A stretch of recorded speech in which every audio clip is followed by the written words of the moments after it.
इसके पहले हम लोगों ने सैयद वंश के विषय में पढ़ा था। अब देखिए सैयद क्या होते हैं, सैयद किनको कहा जाता है। तो इस्लाम धर्म के संस्थापक पैगंबर हज़रत मोहम्मद के जो वंशज होते हैं उनके वंशजों को सैयद कहा जाता है। तो इस वंश के संस्थापक अपने आप को पैगंबर हज़रत मोहम्मद का वंशज बताते हैं और उनके द्वारा स्थापित वंश को सैयद वंश कहा गया। और सैयद वंश के बाद दिल्ली सल्तनत का लास्ट वंश आता है लोदी वंश। लोदी वंश 1451 से लेकर के पानीपत के पहले युद्ध यानी 1526 तक ये चला और इसमें 3 शासक हैं केवल, बहलोल लोदी, सिकंदर लोदी और इब्राहिम लोदी। ये सिकंदर लोदी जो है दिल्ली सल्तनत का, या हम कह दें कि लोदी वंश का अंतिम महान शासक माना जाता है। दिल्ली सल्तनत का अंतिम महान शासक सिकंदर लोदी को ही माना जाता है और लोदी वंश का लास्ट शासक है इब्राहिम लोदी। इब्राहिम लोदी दिल्ली सल्तनत का एकमात्र ऐसा शासक है जो रण क्षेत्र में ही मारा गया। पानीपत के पहले युद्ध 1526 में बाबर ने इब्राहिम लोदी को पानीपत के मैदान में ही हरा करके उसकी हत्या कर दी। लोदी वंश की स्थापना को भारत में प्रथम अफगान राज्य की स्थापना कहा जाता है। तो ये प्रथम अफगान राज्य की स्थापना ये लोदी वंश होता है। और तो क्या द्वितीय अफगान राज्य की भी स्थापना हुई है? हाँ, हुई है। भारत में द्वितीय अफगान राज्य का संस्थापक शेर शाह है। उसने हुमायूं को हरा करके भारत में द्वितीय अफगान राज्य की स्थापना की थी। ये देखिएगा अफगान इस नाते कहा जाता है इनको क्योंकि ये लोदी वंश के शासक जो थे ये अफ़गानिस्तान के रहने वाले थे, इसलिए इनको अफ़गान कहा जाता है और ये भारत में प्रथम अफ़गान राज्य की स्थापना करते हैं। तो इन 3 शासकों में बहलोल लोदी, सिकंदर लोदी और इब्राहिम लोदी, इन तीनों शासकों में हम लोग क्रम से एक एक को देखते हैं। तो पहला शासक है बहलोल लोदी। ये 1451 से लेकर के 1489 ईस्वी तक इसने शासन किया और इसकी सबसे महत्वपूर्ण उपलब्धि ये होती है कि इसने जौनपुर को जीत करके दिल्ली में मिला लिया। यहाँ पर देखिएगा इस प्रकार से ये भारत के बारे में, तो यहाँ पर दिल्ली है, दिल्ली, और यहीं बगल में आपको इधर जौनपुर पड़ेगा। जौनपुर के बारे में हमने बताया था कि जौनपुर की स्थापना फिरोज शाह तुगलक ने अपने चचेरे भाई जौना खां की याद में करवाया था। जौनपुर, ठीक है, यहाँ दिल्ली है। तो बहलोल लोदी की सबसे महत्वपूर्ण उपलब्धि क्या है? जौनपुर को इसने जीत लिया और जीतने के बाद दिल्ली में मिला लिया। जौनपुर में जो सरकी सुल्तानों का शासन था, सरकी सुल्तान,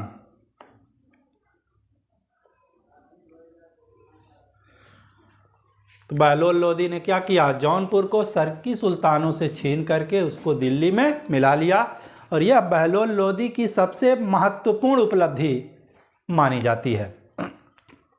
बहलोल लोदी एक योग्यतम शासक था और यह दिल्ली सल्तनत का ऐसा सुल्तान है जो सबसे ज़्यादा समय तक जिसने शासन किया और ये 38 वर्ष तक शासन किया, ठीक है। लेकिन एक मामले में ये थोड़ा सा बकलोल है बहलोल कि इसका राजत्व सिद्धांत जो था वो समानता पर आधारित था, क्योंकि ये दरबार में सिंहासन पर नहीं बैठता था बल्कि दरबार में दरबारियों के बीच बराबर स्तर पर बैठता था। अपने मंत्रियों के वजीर के आने पर ये खड़ा हो जाया करता था। जैसे मोदी जी हैं, अगर मंत्रियों के आने पर ये खड़े हो जाएं तो मंत्री अपने आप को प्रधानमंत्री समझने लगेंगे। तो इसने क्या किया? इसका राजत्व सिद्धांत समानता पर आधारित है कि हम लोग सभी लोग समान हैं, ये अपने आप को ईश्वर का प्रतिनिधि नहीं कहता है, अपने आप को विशेष नहीं कहता। जिस प्रकार से बलबन को आपने देखा था कि बलबन ने ईश्वर की छाया अपने आप को कहा था, और जब बलबन का सिंहासन लगता था तो उस सिंहासन के चारों ओर एक सुरक्षा घेरे के रूप में खूंखार किस्म के जो अंगरक्षक हुआ करते थे और नंगी चमचमाती तलवार लिए हुए खड़े रहते थे, और जब बलबन जाने लगता था तो वो लोग उसके दाएं बाएं बिस्मिल्लाह बिस्मिल्लाह कहते हुए चला करते थे। किसी को हंसने की इजाज़त नहीं थी, शोर शराबा नहीं कर सकता था, हंसी मजाक नहीं कर सकता था, कोई मुस्कुरा भी नहीं सकता था। ये पोजीशन थी। लेकिन यहाँ पर क्या है, कौन सा सिद्धांत है? समानता का सिद्धांत पर ये आधारित है, इसका राजत्व सिद्धांत। और करेंसी में भी इसने काम किया, और इसने बहलोल सिक्के का प्रचलन किया।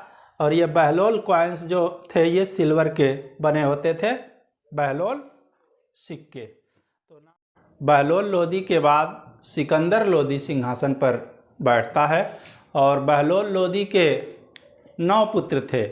9 पुत्र में ये तीसरे नंबर पर था, और इसका नाम निजाम खां था। सिकंदर लोदी के बचपन का नाम निजाम खां था। और जब ये सिंहासन पर बैठता है तो इसने सुल्तान सिकंदर के नाम से अपना राज्याभिषेक करवाया।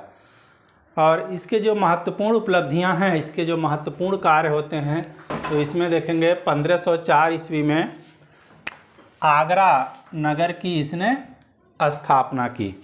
1504 ईस्वी में आगरा नगर की स्थापना की। क्यों आगरा नगर की स्थापना की? क्योंकि ये आगरा को राजधानी बनाना चाहता था। और 1504 में आगरा नगर की स्थापना की, और 1506 ईस्वी में इसने आगरा को राजधानी बना लिया। क्यों राजधानी बना लिया, इसको थोड़ा सा हम लोग देख ले रहे हैं। ये मान लीजिए भारत है, हल्का सा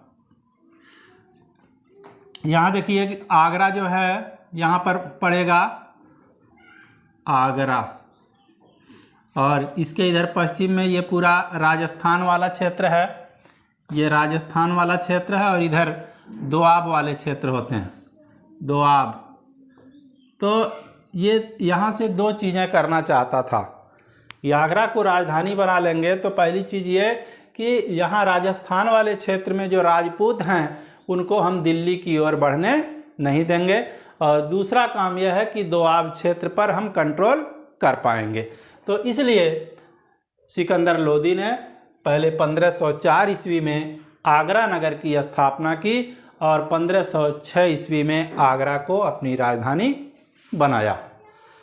सिकंदर लोदी का वजीर है ये मियाँ भुआ। इसने 2 बड़े ही महत्वपूर्ण कार्य किए। पहला कार्य यह है कि इसने संस्कृत के एक आयुर्वेद ग्रंथ का फरहंगे सिकंदरी नाम से फारसी भाषा में अनुवाद किया। पहले ये आयुर्वेद का ग्रंथ किस भाषा में था? संस्कृत भाषा में था, और फरहंगे सिकंदरी नाम से मियाँ भुआ ने इसका फारसी भाषा में अनुवाद किया। और दूसरा महत्वपूर्ण कार्य है कि वजीर मियाँ भुआ ने मोठी मस्जिद, दिल्ली में स्थित है, मोठी मस्जिद का निर्माण करवाया, और मोठी मस्जिद को लोदी स्थापत्य कला का सबसे अच्छा नमूना माना जाता है। तो मियाँ भुआ के 2 महत्वपूर्ण कार्य, एक संस्कृत के आयुर्वेद ग्रंथ का फरहंगे सिकंदरी नाम से इसने फारसी में अनुवाद किया, और दूसरे दिल्ली में मोठी मस्जिद का निर्माण करवाया, जो लोदी स्थापत्य कला का सर्वोत्कृष्ट नमूना है। उसके बाद देखिएगा, सिकंदर लोदी स्वयं विद्वान था और विद्वानों का आदर करता था, और इसने गुलरुखी उपनाम से ये फारसी भाषा में कविताएं लिखा करता था। ये देखिए कई बार पूछा गया है कि गुलरुखी उपनाम से कौन कविताएं लिखता था, तो सिकंदर लोदी लिखा करता था। किस भाषा में? फारसी भाषा में। और देखिएगा, सिकंदर लोदी के समय में ही लज्जते सिकंदर शाही, ये भारतीय संगीत का पहला फारसी ग्रंथ है, इसकी रचना की गई। लज्जते सिकंदर शाही भारतीय संगीत का पहला फारसी ग्रंथ है और ये सिकंदर लोदी के समय में ही इसकी रचना हुई।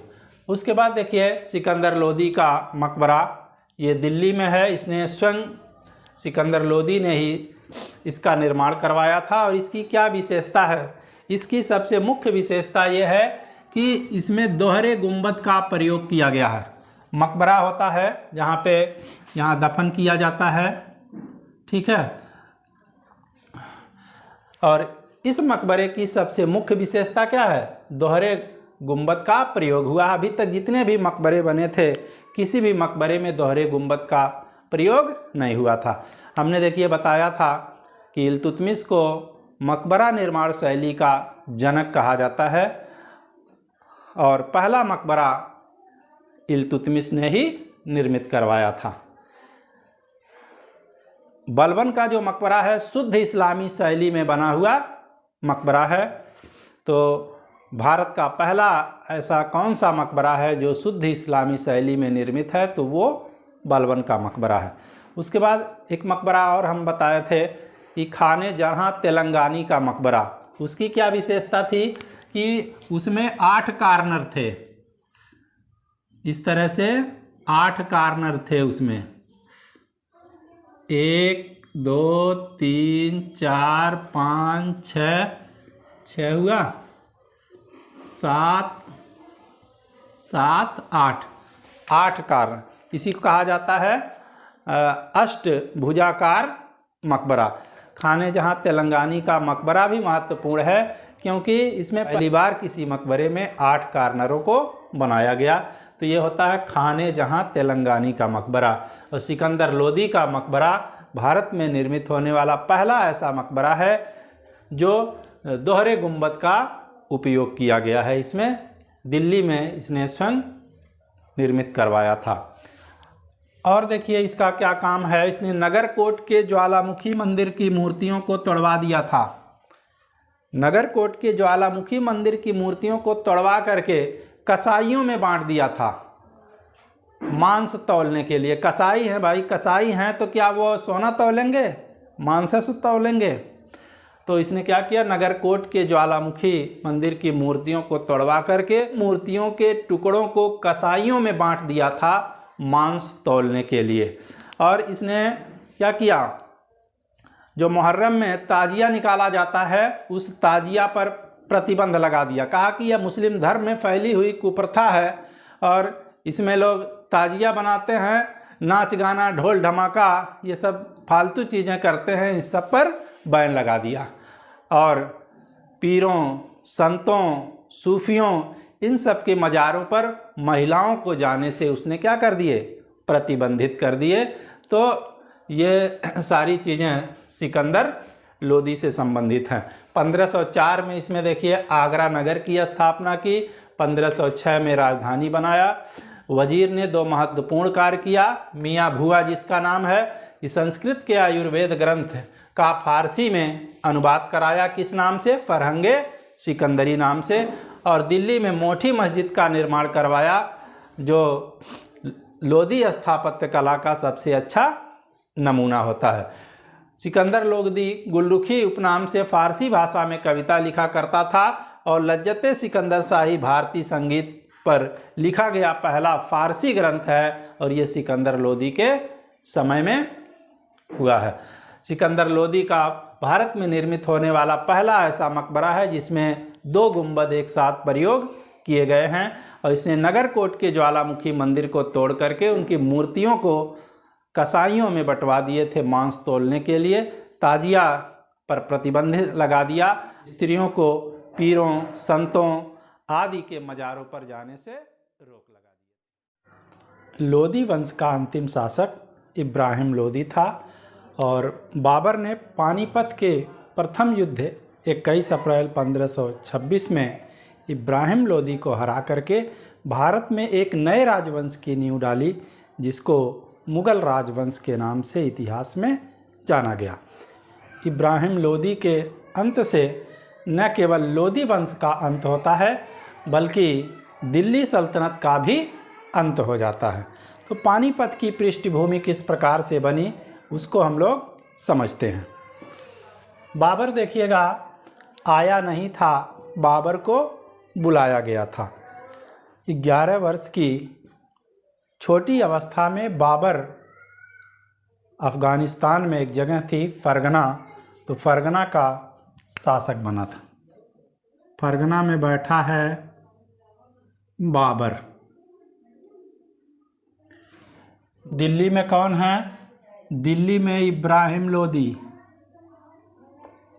इब्राहिम लोदी। और मेवाड़, ये राजस्थान वाला विभाग, मेवाड़ में है राणा संग्राम सिंह, या इनको राणा सांगा कहा जाता है। राणा सांगा। एक चीज़ हम लोग देखेंगे कि मेवाड़ और दिल्ली सल्तनत के शासकों के बीच जो मुख्य विवाद था वो मालवा क्षेत्र को लेकर के था। इब्राहिम लोदी और राणा सांगा के बीच इसको लेकर के युद्ध होता है, और यह युद्ध होता है खतौली।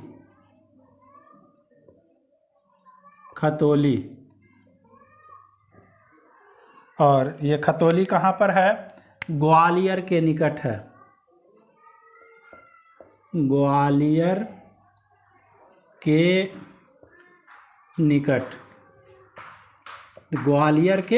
निकट है।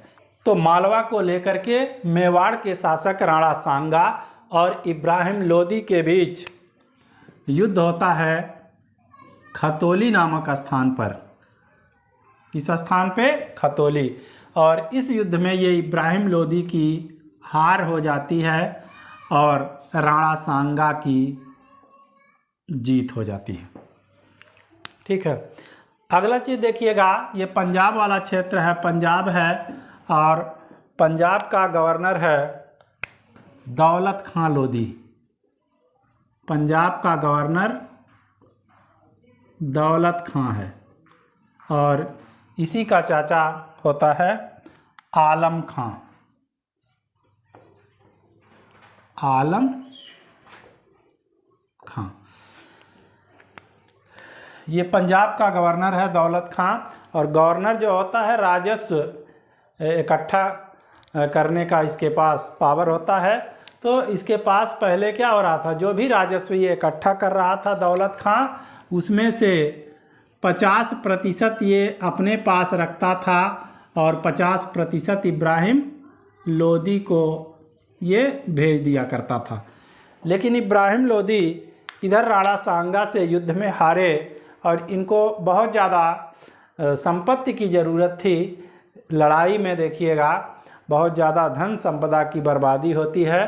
तो हारने के बाद इनको आर्थिक रूप से पैसे की ज़रूरत थी। तो अपने गवर्नर से, यानी कि पंजाब के गवर्नर दौलत खां से इन्होंने कहा कि अब हमको केवल 50% नहीं चाहिए, हमको और ज़्यादा चाहिए।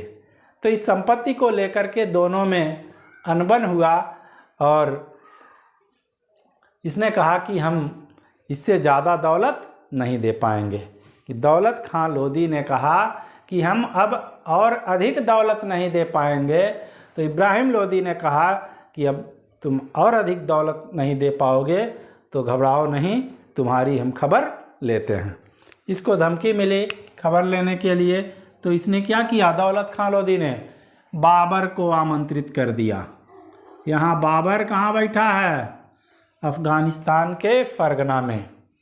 बाबर के बारे में मुग़ल वंश जब स्टार्ट होगा तो उस बाबर कौन था, पिता की ओर से किसका वंशज था, माता की ओर से किसका वंशज था, इन सारी चीज़ों को हम चर्चा करेंगे। तो दौलत खां लोदी ने इब्राहिम लोदी को दौलत न दे करके बल्कि बाबर को इसने क्या की, दावत दे दी। क्या करने के लिए? भारत पर अटैक करने के लिए। और इधर ये राणा सांगा जो थे ये पहले ही बाबर को भारत पर आक्रमण करने के लिए निमंत्रण दे दिए थे। तो बाबर वहाँ से आता है और लोदी वंश के सुल्तान इब्राहिम लोदी को पानीपत के मैदान में हराता है। तो ये देखिएगा पानीपत का पहला युद्ध, पानीपत, सोनीपत ये सब हरियाणा है।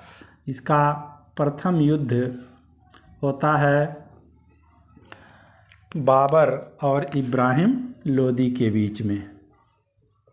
बाबर एक तरफ है और दूसरी तरफ इब्राहिम लोदी है। तो बाबर जीत जाता है, इब्राहिम लोदी हार जाते हैं। और ये डेट जो है 21 अप्रैल 1526। पानीपत का पहला युद्ध जो है 21 अप्रैल 1526 को बाबर और इब्राहिम लोदी के बीच लड़ा गया, जिसमें बाबर ने जीत प्राप्त की और इब्राहिम लोदी रण क्षेत्र में ही मारा गया। ये दिल्ली सल्तनत का एकमात्र ऐसा सुल्तान है इब्राहिम लोदी जो युद्ध क्षेत्र में ही मार दिया गया। और बाबर ने पानीपत का पहला युद्ध जीत लिया और इस युद्ध को जीतने में उसने तोपों का जो प्रयोग किया था, तोप और तुगलमा युद्ध पद्धति, ये दो प्रमुख रूप से दो कारण होते हैं कि जिन दोनों के दम पर बाबर ने पानीपत का पहला युद्ध जीत लिया, इब्राहिम लोदी रण क्षेत्र में मारा गया और बाबर ने भारत में एक नए राजवंश की स्थापना की, जिसको इतिहास में मुगल राजवंश के नाम से जाना जाता है। इब्राहिम लोदी के मरने के बाद न केवल लोदी वंश का खात्मा होता है बल्कि पूरे दिल्ली सल्तनत की ही समाप्ति हो जाती है। तो इसके बाद देखिएगा सल्तनतकालीन प्रशासन या कुछ क्षेत्रीय राज्यों का उदय हुआ था। जैसे मोहम्मद बिन तुगलक के समय में विजयनगर और बहमनी राज्यों की स्थापना हुई थी। तो इन सब के बारे में हम चर्चा करेंगे। उसके बाद मुगल वंश को स्टार्ट किया जाएगा। आज के क्लास में बस इतना ही। इसके बाद मिलते हैं एक नई वीडियो में। तब तक के लिए धन्यवाद।